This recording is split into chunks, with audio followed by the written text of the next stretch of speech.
عوام کیا کرتے ہیں، اپنی لمبی چوڑی نیت کو پورا کرنے کے چکر میں امام کے پیچھے ایک رکعت کو چھوڑ دیتے ہیں۔ امام رکوع میں ہیں، دوڑتے ہوئے آئے رکوع کے لیے، رکوع میں آ کر کھڑے ہونے کے بعد، رکوع کی جگہ میں کھڑے ہونے کے بعد جو ہے نماز کی جگہ میں کھڑے ہو کر نیت کرتے رہتے ہیں، لمبی چوڑی نیت، جس نیت کی کوئی یعنی ضرورت ہی نہیں ہے۔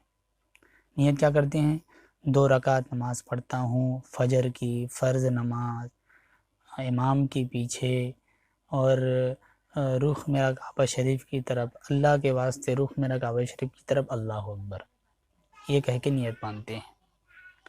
تو میں بتانا چاہوں گا کہ آپ کو اس لمبی چوڑی نیت کس نے سکھائی؟ آپ کو اس لمبی چوڑی نیت کس نے سکھائی؟ آپ کو یہ ساری چیزیں نیت کرنے کی ضرورت ہی نہیں ہے۔ آپ دوڑتے ہوئے آئے ہیں صبح کی نماز پڑھنے کے لیے، آپ کے ذہن میں ہے۔ آپ دوڑتے ہوئے آئے ہیں امام کے پیچھے نماز پڑھنے کے لیے، آپ دوڑتے ہوئے آئے ہیں قبلہ کی طرف رخ کر کے نماز پڑھنے کے لیے، ویسی آپ کی مسجد قبلہ کی طرف بنی ہوئی ہے، آپ کو یقین ہے۔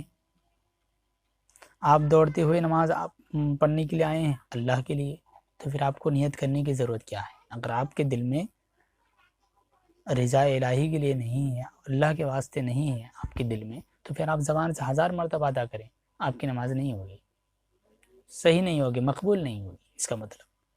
تو اگر آپ کے دل میں آپ کے ذہن میں تمام چیزیں موجود ہیں، پھر آپ کو نیت کرنے کی ضرورت ہی کیا ہے؟ یہاں آپ کو زبان سے نیت نہیں کرنی چاہیے، کہ آپ نیت کریں گے تو ایک اعتبار سے آپ گناہ ہوں گے۔ کیوں؟ آپ غیر ضروری کے لیے ضروری چیز کو چھوڑ رہے ہیں۔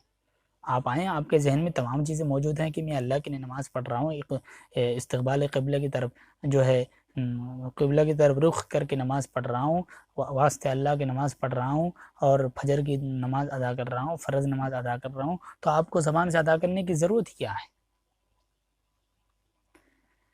آج کل لوگ زبان سے ادا کرنے کو ضروری سمجھتے ہیں، حالانکہ حضور صلی اللہ علیہ وسلم نے پوری زندگی بھر میں ایک مرتبہ بھی نماز کے لیے زبان سے نیت ادا نہیں کی، صحابہ نے ادا نہیں کی، تو پھر یہ ضروری کہاں سے ہوا؟ علماء نے لکھا ہے کہ زبان سے ادا کرنا یہ مستحب ہے، اچھا عمل ہے، تاکہ دل اور زبان برابر ہو جائے، مل جائے۔ یہ کب ہے؟ جب آپ کے پاس وقت موجود ہے، تب یہ مستحب ہے، پھر بھی ضروری نہیں ہے۔ یہاں آپ کے پاس وقت نہیں ہے تو یہ اس کا کوئی تعلق ہی نہیں رہا، یہ بے معنی ہو گیا۔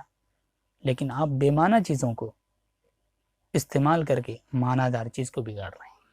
اسی وجہ سے جب امام رکوع میں ہے تو آپ آئیں، دل میں بس اتنا استحضار رکھے کہ امام کے پیچھے اتنا وقت کی نماز ادا کر رہا ہو، دل میں استحضار رکھے، مستحضر رکھے، اور نیت باندھ لیں، اللہ اکبر کہہ کے نیت باندھیں، پھر اللہ اکبر کہہ کے جو ہے رکوع میں چلے جائیں۔